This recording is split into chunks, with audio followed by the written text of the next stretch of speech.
Hello students, welcome to our channel. I hope you guys are doing well. और अभी हम लोग continue करने वाले हैं हमारे चैप्टर को, और हम करने वाले हैं प्योर 14 प्रिंसिपल्स ऑफ मैनेजमेंट। तो अभी 14 प्रिंसिपल्स है, कैसे होगा मैम, हम इतना याद कैसे रख पाएंगे? मैं आपको बताऊं, ये सबसे एक तो ये हीरो क्वेश्चन है, हीरो टॉपिक है, ये मैंने बताया था, ये और वो टेलर का क्वेश्चन है, ठीक है। तो ये तो इम्पोर्टेंट क्वेश्चन है और ये सिंपलेस्ट क्वेश्चन है, ठीक है। बहुत बच्चों को लगता है 14 कैसे मैं याद रखूंगा, कैसे मैं लिखूंगा पेपर में। ये सबसे सिंपल है, सब लॉजिकल है। अभी हम पढ़ेंगे ना, आपको खुद सिंपल लगेगा। ये जो अंदर का कंटेंट है ना बेटा, ये सब लॉजिकल बेस्ड है, ये आप रिलेट कर पाओगे, या आप खुद आपके पेरेंट्स के साथ भी आप डिस्कस करोगे ना ये पर्टिकुलर स्टेटमेंट, वो भी बोलेंगे। अगर वो कॉर्पोरेट में काम करते, कोई ऑर्गेनाइजेशन में काम करते, कोई कंपनी काम, कोई उनका खुद का स्टार्टअप है, खुद की कंपनी है, या कोई भी छोटे मोटे बिजनेस में वो इन्वॉल्व है, ये खुद वो रिलेट करेंगे, हाँ बेटा ये ऐसे होता है, ये ऐसे होता है, ये वैसे होता है। ये एक्चुअल में ये सच चीजें है सारी, सच मतलब ये प्रैक्टिकल चीज है, ये होती है ऑर्गेनाइजेशन में, ठीक है। तो ये काफी लॉजिकल है, ये कुछ ऐसे भाई हम कुछ ऐसा पढ़ नहीं रहे कि जो आपको समझ में ही नहीं आ रहा या फिर याद नहीं रहेगा, ऐसा कुछ नहीं, ये सब आपको याद रहेगा। आप मन से पढ़ो, आप इंटरेस्ट लेके पढ़ो, आप खुद से ये सब कुछ नोट डाउन वगैरह कर लो, ठीक है, और कॉन्सेप्ट समझ के लो, ठीक है। कुछ डिफिकल्ट नहीं है, ये 14 प्रिंसिपल्स आपको ये वीडियो के बाद आपको खुद याद हो जाएंगे। वीडियो देखते देखते ही अगर आप नोट डाउन कर रहे हो और आप लिख रहे हो, आप समझ रहे हो अच्छे से, आपको ऐसे ही याद हो जाएंगे, ठीक है। तो टेंशन तो बिल्कुल, जहां पे एक इंसान टेंशन लेने लग जाता है ना, वहां पे चीजें खराब होने लग जाती है, अच्छा बेटर कुछ नहीं होता है। तो टेंशन तो छोड़ दो, आप ध्यान दो, ध्यान लगाओ, समझो कॉन्सेप्ट को, एक एक कॉन्सेप्ट को। अगर कुछ समझ में नहीं आए तो कमेंट में पूछो, हाँ कोई दिक्कत नहीं है, हम क्लियर करेंगे आपका, हम आपके लिए ही है, आपको ही हम कंटेंट प्रोवाइड कर रहे हैं, आपके बेटरमेंट के लिए, ठीक है। तो स्टार्ट करते हैं हमारे आज का वीडियो। 14 प्रिंसिपल्स में से सबसे फर्स्ट प्रिंसिपल है डिवीजन ऑफ वर्क। तो अभी नाम से ही पता चल रहा है, हमें काम को डिवाइड करके देना है लोगों को। Assign specific task to individual based on their skills. तो हमने ये कितने बार रिपीट किया है कि अभी इतने सारे डिपार्टमेंट्स होते हैं, क्यों होते हैं डिपार्टमेंट में? आपको जब आपको ऑर्गेनाइजेशन ले रहा है, आप इंटरव्यू देने जा रहे हो, ठीक है, तो आप अकाउंटिंग के पोजीशन के लिए या अकाउंटिंग के जॉब रोल के लिए क्यों इंटरव्यू दे रहे हो?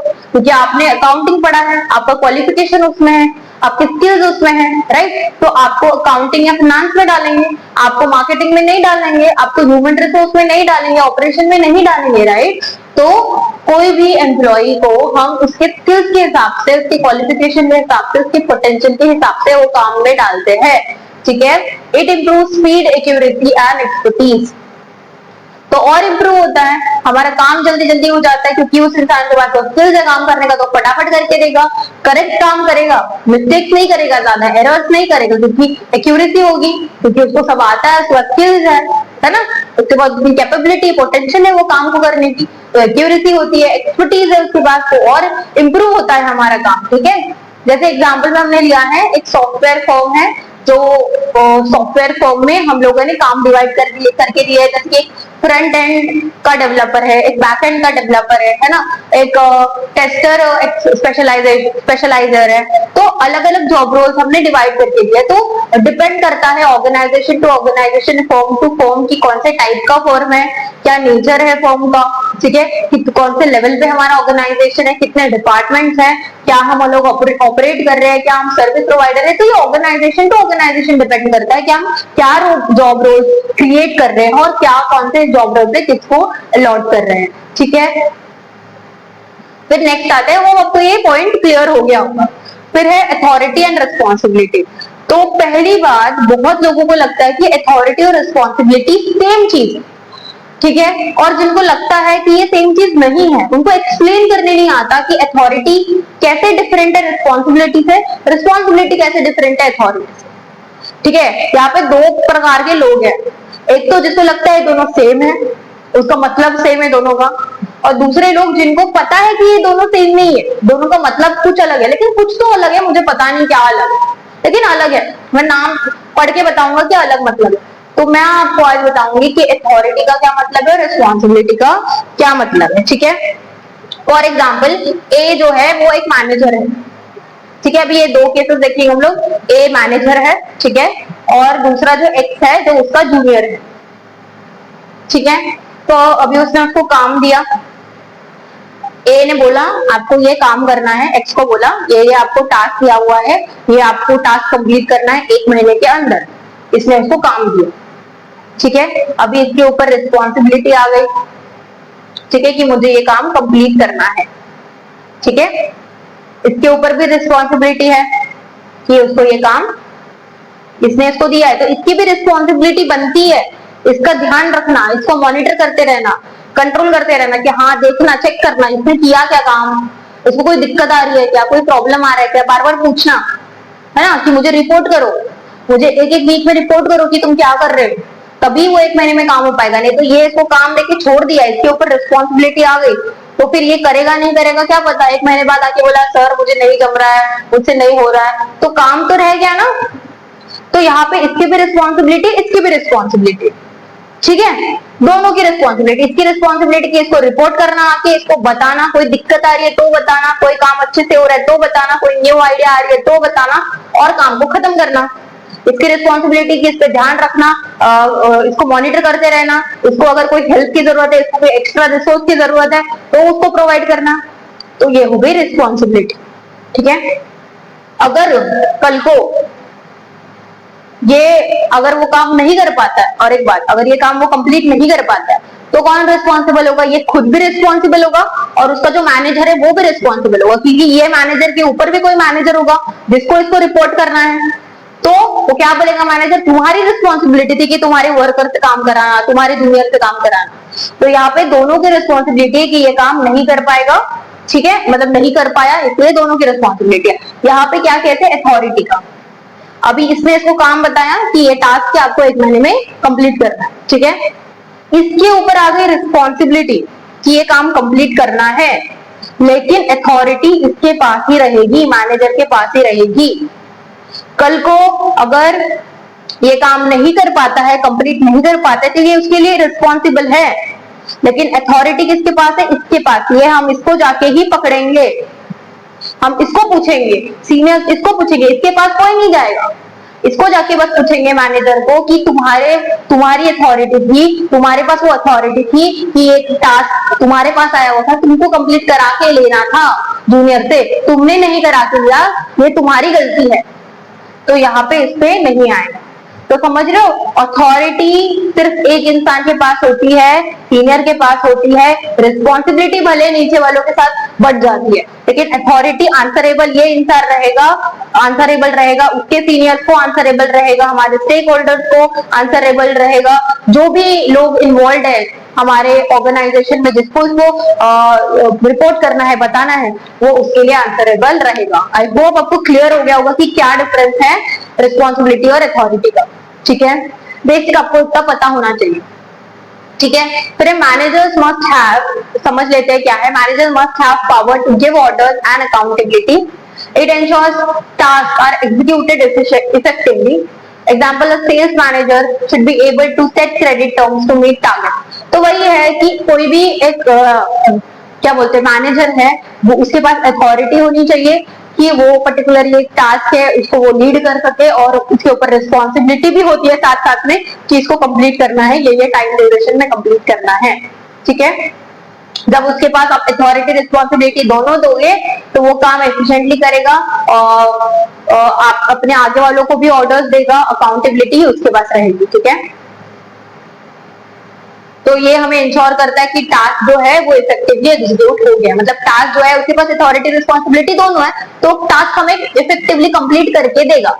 ठीक है, फिर आता है डिसिप्लिन पे, नेक्स्ट पॉइंट पे, respect company rules and agreements. Example, when employees agree to extra work, management must fulfill promises voluntarily. तो अभी जो सारे रूल्स होते हैं, पता है हर एक ऑर्गेनाइजेशन के कुछ प्रिंसिपल्स होते हैं, कुछ रूल्स रेगुलेशंस होते हैं, सारे रूल्स रेगुलेशंस को सबको फॉलो करना है, तो वो मैनेजिंग डायरेक्टर हो, प्रेसिडेंट हो, या फिर कोई फ्रंटलाइन बॉटम लेवल का मैनेजर हो, वर्कर हो, सुपरवाइजर हो, सबको जो रूल्स रेगुलेशन ऑर्गेनाइजेशन के, जिसको जो रूल्स रेगुलेशन क्या बोलते हैं अप्लाई होते हैं, ठीक है, वो उसको फॉलो करना है। ठीक है, उसमें उन्होंने एक एग्जांपल दिया, उसको रिस्पेक्ट करना है और मन से फॉलो करना है। ठीक है, एक एग्जांपल दिया है लोगों ने कि एम्प्लॉई अगर एग्री करता है एक्स्ट्रा वर्क करने के लिए, तो मैनेजमेंट जो है वो प्रॉमिस करेगा वॉलेंट्रीली, मतलब खुद से जाके प्रॉमिस करेगा एम्प्लॉय को कि हम आपको ये उसके बदले में ये आपको प्रोवाइड करेंगे। फॉर एग्जाम्पल लोग क्या करते हैं, ओवर टाइम करते हैं, एक्स्ट्रा वर्क करते हैं, मतलब ओवर टाइम करते हैं और उसके बदले उनको एक्स्ट्रा पैसे दिए जाते हैं। जैसे अगर पर डे उनका 1000 रुपीज उनको अगर मिल रहे हैं पर डे, तो अगर वो ओवर टाइम करते हैं, 4 घंटा और करते हैं, तो उनको 1500 रुपीज मिलेंगे, ठीक है, या 1200 रुपीज मिलेंगे, तो एक्स्ट्रा 200, एक्स्ट्रा 500 उनको मिलेंगे, ठीक है। तो ये ओवर टाइम होता है, ठीक है। एक एग्जाम्पल देती हूँ, हम एक कंपनी में काम करते थे पहले, और वहां पे ना लोग पहले ओवर टाइम दिया जाता था, ठीक है। जब मैं ज्वाइन कर रही थी तभी उनको ओवर टाइम दिया जाता था, और हमने जब ज्वाइन किया था तभी लोगों ने, मतलब मेरे जो कलीग्स थे, मेरे साथ जो लोगों ने ज्वाइन किया था, उन्होंने पूछा कि ओवर टाइम, यहाँ पे ओवर टाइम होता है क्या, उसका पे किया जाता है क्या? तो उनको बोला कि नहीं, पहले पे किया जाता था, लेकिन लोग आके मतलब जो एम्प्लॉयज है वो ना यहाँ पे टाइम पास करते थे, ठीक है, टाइम पास करते थे, मतलब जो एक्चुअल उनको टास्क दिया हुआ है वो टास्क नहीं करते थे। ये होता है ऑर्गेनाइजेशन में, ठीक है। ये हम रूल्स रेगुलेशन पढ़ रहे हैं, बट मैं आपको रियल एक एग्जांपल बता रही हूँ, ठीक है, मेरा एक्सपीरियंस बता रही हूँ कि लोग क्या करते हैं, ओवर टाइम का नाम लेके, मतलब they work on PC, but ज्यादा time they do time pass, ठीक है। मतलब ओके, 1 घंटा काम करेंगे, समझो 4 घंटे का ओवर टाइम है, तो बीच में थोड़ा थोड़ा टाइम आप लेके 1 घंटा काम करेंगे, 1.5 घंटा काम करेंगे, लेकिन बाकी time they do time pass, ठीक है। तो उसके वजह से बहुत नोटिस किया गया है, सीसीटीवी होते हैं ऑर्गेनाइजेशन में, वहां पे फिर उनके जो सीनियर्स हैं उन्होंने नोटिस किया कि आपने ओवर टाइम किया, लेकिन आपका ये टास्क तो कंप्लीट नहीं हुआ, ये टारगेट तो कंप्लीट नहीं हुआ, तो आपने क्या किया ओवर टाइम, ठीक है।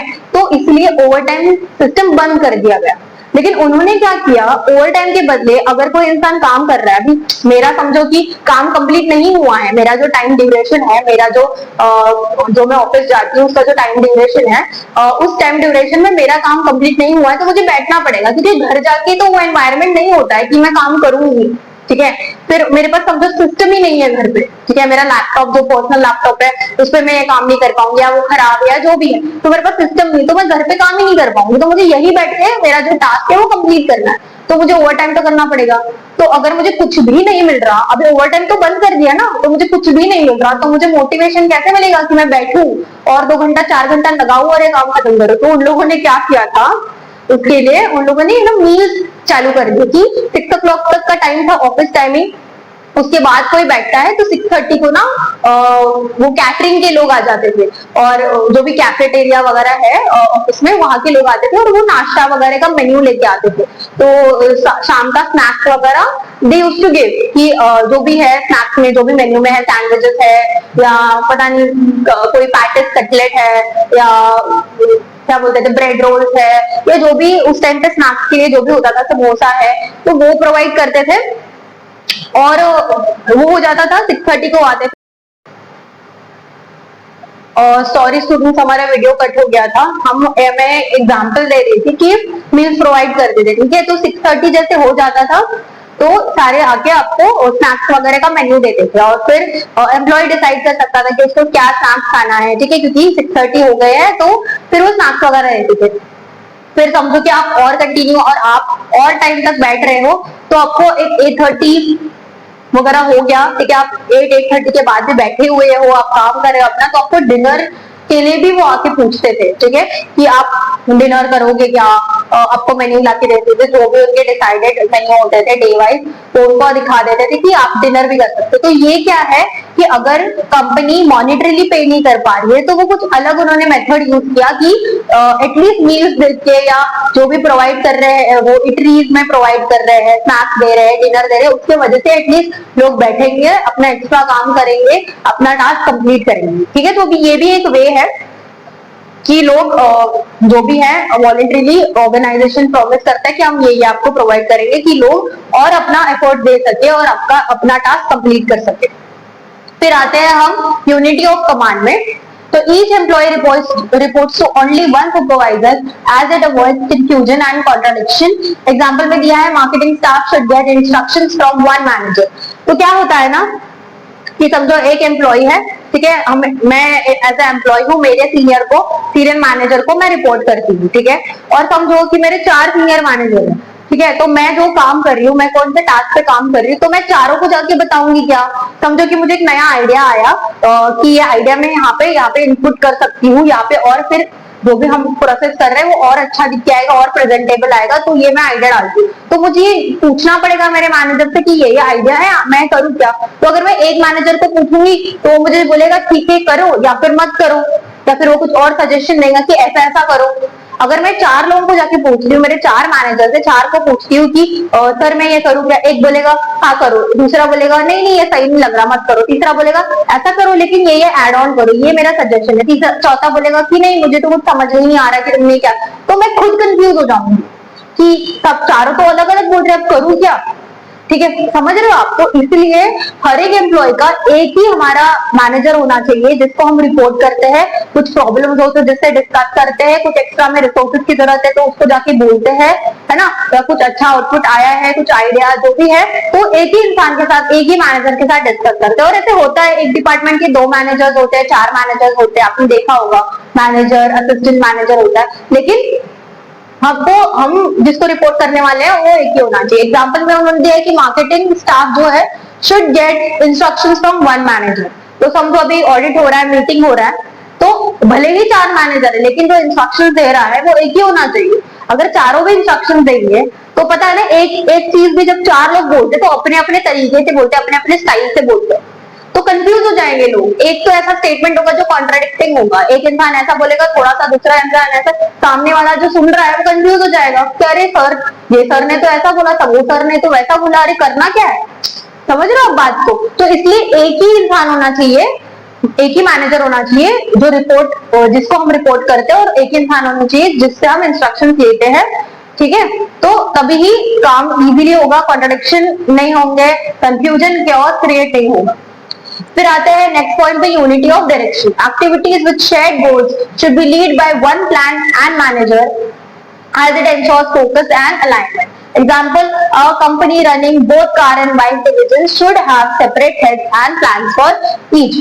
तो उन्होंने एग्जांपल दिया कि 2 हम सेगमेंट पे काम कर रहे हैं, हमारा ऑर्गेनाइज हमारी कंपनी है जो कार भी मैन्युफैक्चर करती है, सेल करती है, और बाइक भी मैन्युफैक्चर करती है, सेल करती है।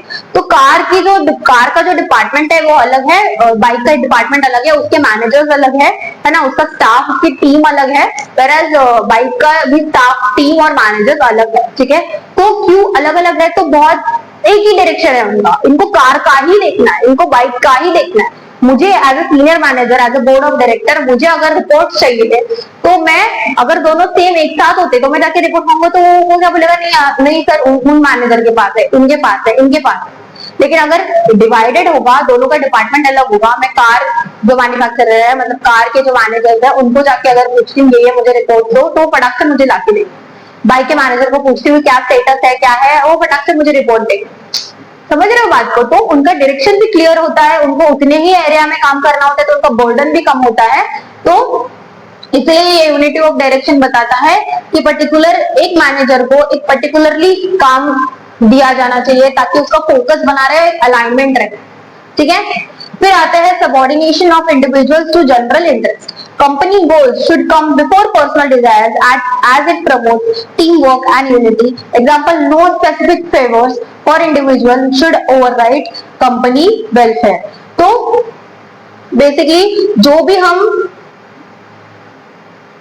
पर्सनल, हाँ, तो बेसिकली जो भी एम्प्लॉइज है हमारे ऑर्गेनाइजेशन में, उनको जो भी हम, जैसे हमने यहाँ पे उनको एक्स्ट्रा मॉनिटरीली हम पे कर रहे थे एक्स्ट्रा वर्क के लिए, ठीक है, ओवर टाइम के लिए, या फिर जो मैंने मील्स का एग्जांपल आपको दिया कि वो कंपनी में मील्स प्रोवाइड कर रहे थे क्योंकि वो मॉनिटरी टर्म्स में नहीं प्रोवाइड कर पा रहे थे, ठीक है, नहीं उनको पे कर पा रहे थे क्योंकि फिर वो उनके ऑर्गेनाइजेशन के लिए नुकसान हो जाता, ठीक है, तो मील्स प्रोवाइड कर रहे थे। तो जो भी आप पे कर रहे हो, जो भी आप प्रोवाइड कर रहे हो एम्प्लॉय को, हमने क्या सीखा था, अभी हम सब एम्प्लॉयज के बारे में बोल रहे हैं, मैंने क्या बोला था, कस्टमर आता है बाद में, मुझे पता है कस्टमर प्राइमरी है ना, customer is the king of the business, ठीक है, कस्टमर को पहले एम्प्लॉय ऑर्गेनाइजेशन खुद के मन से करता था, अभी सॉरी फिर से कट हो गया था वीडियो, माइक नहीं चल रहा था, कोई बात नहीं, हम ये पॉइंट कर रहे थे, तो मैं बोल रही थी कि हमें पता है कि कस्टमर जो है वो किंग है बिजनेस का, ठीक है, किंग ऑफ द बिजनेस हम बोलते हैं, लेकिन एम्प्लॉय हम पहले कंसिडर करते हैं। क्यों? कस्टमर तो है ही, लेकिन एम्प्लॉय जब काम करेगा तब हम कुछ प्रोड्यूस कर पाएंगे, तब हम सर्विस रेंडर कर पाएंगे, तब हम कस्टमर तक पहुंचेंगे। तो एम्प्लॉय खुश होना बहुत ज्यादा जरूरी है, ठीक है। तो हम लोग क्या करते हैं, इसलिए हम लोग ये एक्स्ट्रा वॉलंटरी पे आउट देते हैं, मील प्रोवाइड कर रहे हैं, जो भी कर रहे हैं। लेकिन कोई भी ऑर्गेनाइजेशन इतना नहीं कर सकता है, चलो मेरा एम्प्लॉय खुश होना चाहिए तो मैं तो ये भी दूंगा, वो भी दूंगा, वो भी दूंगा, वो भी दूंगा, मेरे कंपनी का नुकसान हो रहा है तो भी मैं दूंगा। ऐसा कोई ऑर्गेनाइजेशन नहीं करता, इतना मैं सच बता रही हूँ। ये होती ही नहीं है ये चीज, ठीक है। ये 0.01% चांसेस होंगे कि ऐसा कहीं पे कोई कर रहा है, ठीक है। और पता नहीं वो कैसे कर रहा है ये, कि किसी को भी इतना अपने एम्प्लॉयज के ऊपर प्यार नहीं होता कि जो इतना करे, ठीक है। तो लेकिन ये तो भी एक इम्पोर्टेंट पॉइंट है, इम्पोर्टेंट क्या बोलते हैं हम लोग, जो रूल्स कर रहे हैं, ठीक है, प्रिंसिपल्स कर रहे हैं, तो इम्पोर्टेंट है कि कोई भी इतना भी हमें एम्प्लॉय को प्रोवाइड नहीं करना है, इतना भी ये नहीं करना है कि हमारे खुद के कंपनी के वेलफेयर को हम ओवरराइड करें, ठीक है। तो इसलिए हमें उतना ही प्रोवाइड करना है जितना हम कर सकते हैं, ठीक है। यहाँ पे जैसे एग्जांपल में इनको अगर ये लोग मॉनिटरी नहीं कर पा रहे थे, पैसे नहीं दे पा रहे थे, इसलिए लोगों ने मील्स प्रोवाइड किया, तो उन्होंने सोचा कि अरे अल्टरनेटिव क्या है। वैसे हम कर सकते हैं कि अल्टरनेटिव सोच सकते हैं कि हमारे एम्प्लॉयज खुश रहे, ठीक है। आई होप आपको ये सारे पॉइंट क्लियर हो गए होंगे, तो आप ये नोट डाउन कर लो और फिर हम कंटिन्यू करते हैं बाकी के आगे के पॉइंट के साथ, क्योंकि हमारे 14 प्रिंसिपल्स है, तो आगे के भी प्रिंसिपल्स करेंगे, तो ये नोट डाउन कर लो।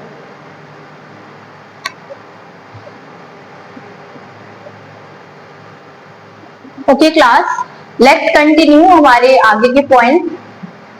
तो नेक्स्ट पॉइंट है हमारा 7th, रिम्यूनरेशन, फेयर पे that motivates employees and is affordable for organization, it encourage productivity and morale। तो हमको ये पता है remuneration मतलब जो भी पे किया जाता है, सैलरीज, वेजेस थ्रू, तो एम्प्लॉयज को फेयर पे करना चाहिए, एक्सप्लॉइट नहीं करना चाहिए। अगर वो एम्प्लॉय डिजर्व करता है 30,000 तो उसको 20,000 नहीं देना चाहिए, 25,000 नहीं देना चाहिए, ठीक है। अगर वो वेजेस डिजर्व करता है पर डे पे जो उसको वेजेस मिल रहे हैं समझो 1200, तो उसको 900 नहीं देने चाहिए, 1000 नहीं देने चाहिए, मतलब एक्सप्लॉइट नहीं करना चाहिए, फेयर वेजेस देने चाहिए, ठीक है।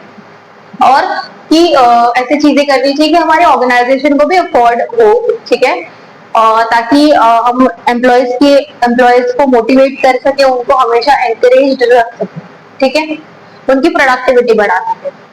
फिर सेंट्रलाइजेशन वर्सेस डिसेंट्रलाइजेशन। तो पहले तो बहुत बच्चों को पता ही नहीं होगा कि सेंट्रलाइजेशन का मतलब क्या है, डिसेंट्रलाइजेशन का मतलब क्या है। तो पहले वो समझ लो, एकदम सिंपल टर्म्स में बता रही हूँ। आपने एयर कंडीशन देखा होगा, एसी देखी होगी, ठीक है। तो अब जब मॉल्स में जाते हो और वहां पे एसी होती है, तो बहुत सारे एसी होते हैं, ठीक है, बहुत बड़ा है, ठीक है। आप एक ब्रांड के शोरूम में चले गए समझो पर्टिकुलरली, अब देखते हैं ऊपर हर जगह पे एसी है, लेकिन वो कंट्रोल हो रही है एक ही डिवाइस से, ठीक है। एक ही डिवाइस से सारे एसी कंट्रोल हो रहे हैं, तो उसको बोलेंगे सेंट्रलाइजेशन, ठीक है। फॉर एग्जाम्पल आपका एक छोटा सा ऑफिस है जिसपे 4 एसी है, 4 रूम और 4 एसी है, लेकिन उसका रिमोट अलग अलग है। तो मेरे ये जो क्लासरूम है, यहाँ पे मैं एसी लगाऊंगी तो इसी क्लासरूम की लगेगी, मेरे पास उसका अलग रिमोट है। उस क्लासरूम में अगर कोई और सर पढ़ा रहे हैं, कोई और मैम पढ़ा रही है, तो उधर का एसी चालू करने के लिए अलग रिमोट है, मतलब अलग अलग इसका कनेक्शन है, तो उसको बोलेंगे डिसेंट्रलाइजेशन। समझ रहे हो कि अलग अलग डिपार्टमेंट के अलग अलग काम है, अलग अलग रोल, तो अलग अलग लेवल पे अलग अलग काम चल रहा है, तो हो गया डिसेंट्रलाइजेशन। लेकिन एक ही हेड है और सारा वही देख रहा है, सारे डिपार्टमेंट को अकेला वो कंट्रोल कर रहा है, एक साथ ही सब देख रहा है, एक साथ ही सब कर रहे हैं, तो उसको बोलेंगे सेंट्रलाइजेशन, ठीक है। आई होप आपको बेसिक पता चल गया होगा इसका मतलब क्या है। तो balance decision between top management and staff, flexibility improves with decentralization in large organization। तो एक बैलेंस बना के रखता है टॉप मैनेजर जो होता है और स्टाफ का, जो भी बाकी के स्टाफ का, ठीक है। तो ये हमारे सेंट्रलाइजेशन में होता है कि जब सेंट्रलाइजेशन होगा तो एक टॉप मैनेजर देखेगा, मॉनिटर करेगा सारे लोगों को, तो वो सेंट्रलाइजेशन में आ जाएगा।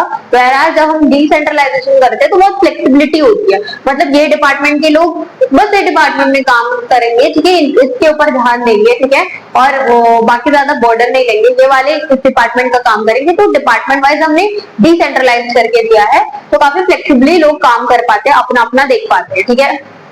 फिर scalar chain of command, formal part of authority from top to bottom maintain order in communication. तो हमारे पास ये जो फॉर्मल ये चेन ऑफ कमांड है, ये formal part of authority from top to bottom, ये क्या बताते हैं हमारे लेवल्स ऑफ मैनेजमेंट। ठीक है, तो हम जो लेवल्स हमने पढ़े थे, टॉप लेवल है ना, middle level, bottom level, front line उसको बोलते हैं। तो ये जो लेवल्स है वो इसके अंदर आते हैं कि चेन होता है। ठीक है, अगर मैं एज ए लोअर लेवल पे काम कर रही हूँ, फ्रंट लाइन पे काम कर रही हूँ, तो मैं डायरेक्टली जाके सीईओ से बात नहीं कर सकती, टॉप लेवल मैनेजर से बात नहीं कर सकती, मुझे मेरे मैनेजर को बताना पड़ेगा। मेरा मैनेजर समझो डिपार्टमेंटल मैनेजर है, तो जो भी हेड है, ठीक है, सारे डिपार्टमेंट का, वो उसको बताएगा। फिर वो समझो कि डायरेक्टर्स को बताएगा, डायरेक्टर जाके फिर हम कर रहे थे scalar chain of command, formal part of authority from top to bottom maintain order in communication. तो ये जो चेन इन कमांड जो आता है वो पता है लेवल्स ऑफ मैनेजमेंट हमने किया था, top level manager, bottom level, middle level. तो समझो फॉर एग्जांपल मैं लोअर लेवल पे काम कर रही हूँ, तो मुझे कोई दिक्कत है, मुझे कोई इशू है, मुझे कोई रिसोर्सेस चाहिए और एक्स्ट्रा मैं जो इक्विपमेंट चाहिए, मुझे टूल्स चाहिए, तो मैं क्या डायरेक्टली सीईओ को जाके बताऊंगी क्या?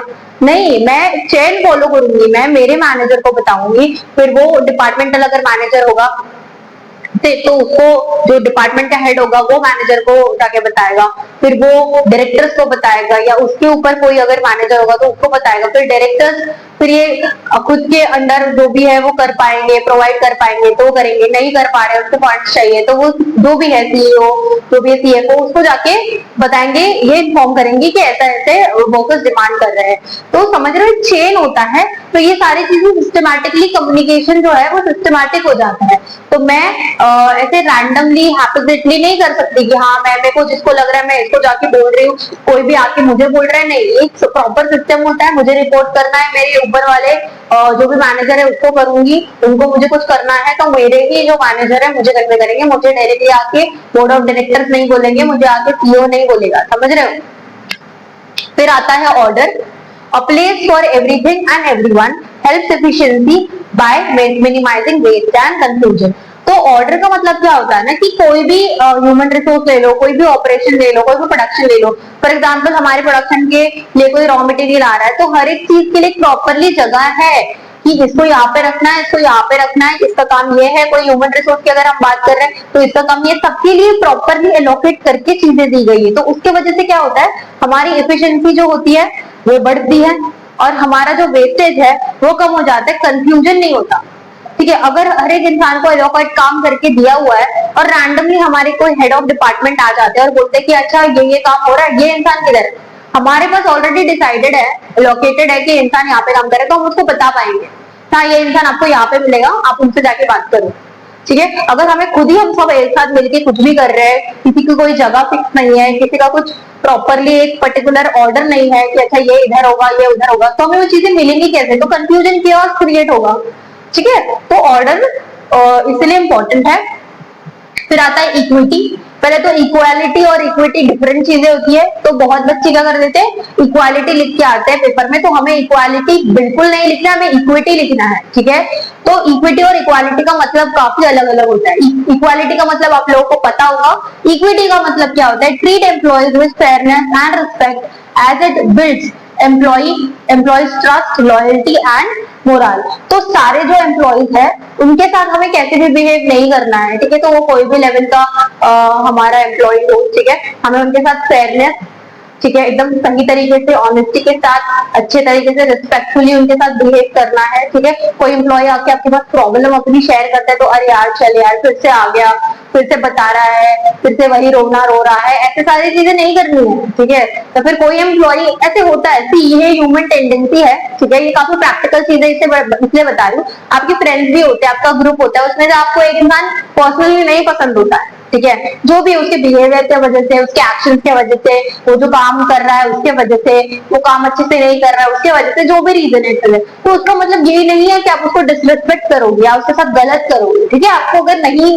पसंद है आप डिस्टेंस मेंटेन करो, आप कम कॉन्वर्सेशन क्रिएट करो, लेकिन काम की चीजें तो बात करनी पड़ेगी, काम की चीजों का बात करो, अच्छा एक कनेक्शन मेंटेन करके रखो कि ठीक है चलो नॉर्मल, ठीक है। तो वही बताया यहाँ पे, किसी को डिसरिस्पेक्ट नहीं करना है, किसी के साथ गलत नहीं करना है, कुछ बायस बिहेव नहीं करना है कि हाँ ये एम्प्लॉय मेरा फेवरेट है, ये वाला एम्प्लॉय तो मुझे बिल्कुल पसंद नहीं है, ऐसा सब चीजें, ये सब चीजों में इन्वॉल्व नहीं होना है, ठीक है। क्योंकि जब आप रिस्पेक्टफुली बिहेव करोगे, फेयरनेस होगा, तभी ही हमारे एम्प्लॉयज का जो ट्रस्ट है वो हम गेन कर सकते हैं, है ना। उनका उनकी जो लॉयल्टी है अपने ऑर्गेनाइजेशन के लिए वो मेंटेन रहेगी, उनका मोरल बढ़ते रहेगा। फिर स्टेबिलिटी ऑफ टेन्योर। टेन्योर का क्या मतलब होता है, आपने ये टेन्योर ये वर्ड आपने पॉलिटिकल साइंस का वगैरह सुना होगा कि 5 साल का टेन्योर पीरियड होता है ना। इलेक्शंस में 5 साल के बाद हमारा जो भी लीडर है वो चेंज कर सकते हैं हम, है ना। हम वापस इलेक्शन होते हैं तो हम इलेक्ट करके दे सकते हैं, हम अपना रिप्रेजेंटेटिव चूज करते हैं, है ना। तो वहां पे अपने टेन्योर पीरियड, टेन्योर ये वर्ड सुना होगा, ठीक है, जिन्होंने सुना होगा। टेन्योर यहाँ पे कैसे काम करता है, keep employees in their roles for stable period as it reduce turnover cost and improves expertise. तो यहाँ पे हम लोग 2 टाइप के एग्जांपल से समझेंगे। एक तो टेन्योर पीरियड जैसे कॉन्ट्रैक्ट बेस पे होता है, ठीक है। तो हमारा कोई प्रोजेक्ट है जो कॉन्ट्रैक्ट बेस पे है, ठीक है, तो हमें 3 महीने के अंदर ये प्रोजेक्ट कंप्लीट करना है, तो 3 महीने के लिए मैं अपने एम्प्लॉयज लूंगी, तो उनका टेन्योर पीरियड होगा 3 महीना। 3 महीने के बाद मेरा टास्क कंप्लीट हो जाएगा तो मेरे एम्प्लॉयज भी चले जाएंगे, फिर वो मेरे साथ नहीं रहेंगे, ठीक है। अगर 3 महीने का काम है तो मैं उसको साल भर के लिए, 2 साल के लिए तो नहीं रख सकती ना, तो मैं तो नुकसान करा रही हूँ मेरे ऑर्गेनाइजेशन का। तो उसको वो एक टेन्योर पीरियड हो गया। दूसरा टेन्योर पीरियड पता है क्या होता है, कंपनी की पॉलिसी होती है, अभी नए नए पॉलिसीज आए हैं, मैंने जितना सुना है कुछ बड़े बड़े ऑर्गेनाइजेशन में कि एक इंसान एक डिपार्टमेंट में 5 साल से ज्यादा नहीं रह सकता।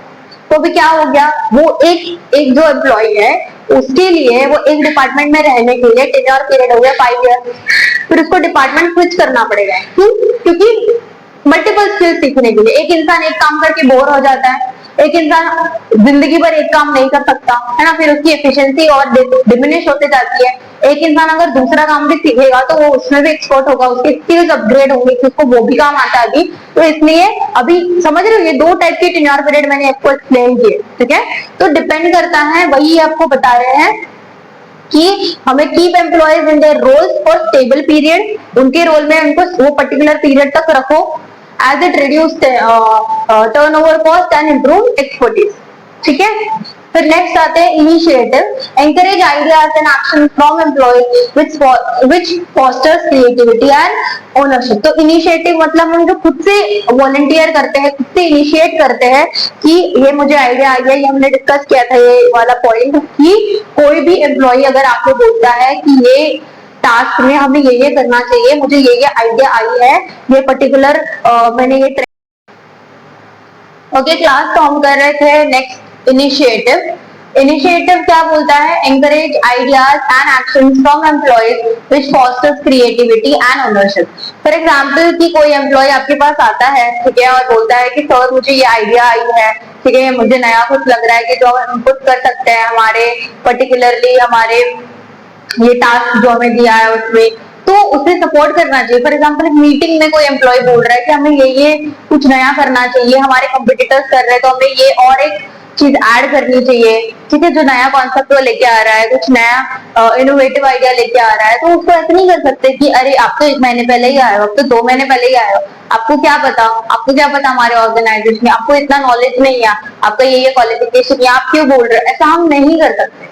ठीक है, सारे जो हमारे एम्प्लॉयज है जो आते हैं हमारे पास, सजेशन देते हैं, ओपिनियन देते हैं, अपने आइडियाज लेके आते हैं, तो हमें उनको अप्रिशिएट करना चाहिए, उनके आइडियाज को कंसीडर करना चाहिए, और उनके आइडियाज हमारे पर्टिकुलर टास्क में उसको इंकलकेट भी करना चाहिए, यूज भी करना चाहिए, ठीक है, तभी ही हम उनकी क्रिएटिविटी को और उनके ओनरशिप को फोस्टर कर पाते हैं, ठीक है।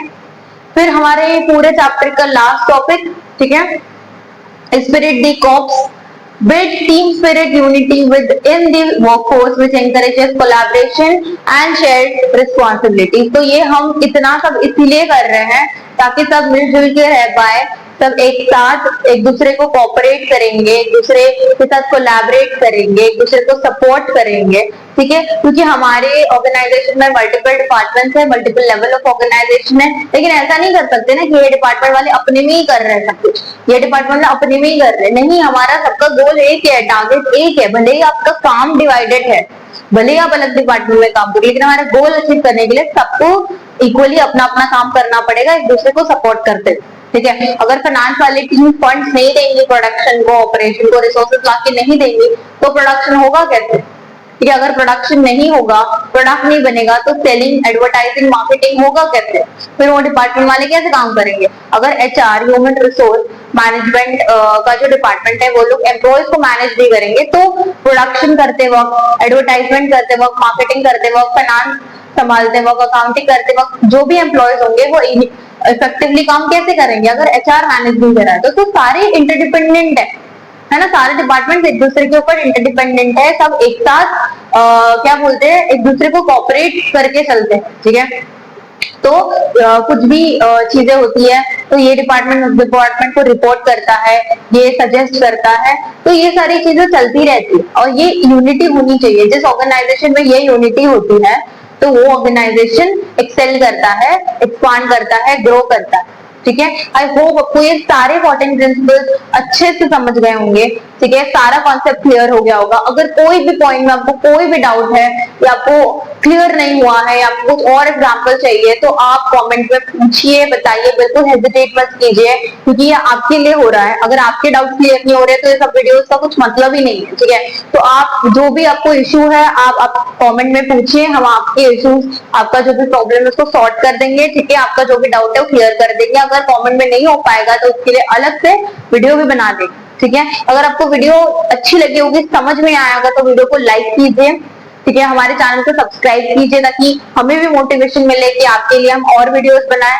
ठीक है, और ये सीरीज को कंटिन्यू कर सके, आपके लिए और नोट्स लेके आए। ठीक है, चैनल को सब्सक्राइब कीजिए, फिर आपके फ्रेंड्स के साथ शेयर कीजिए ताकि उनके भी कॉन्सेप्ट क्लियर हो सके, वो लोग भी ये नोट डाउन करें, ये नोट्स मेंटेन करें और आप लोग साथ में मिलकर पढ़ो और सारे ही बच्चे अच्छा स्कोर कर सके।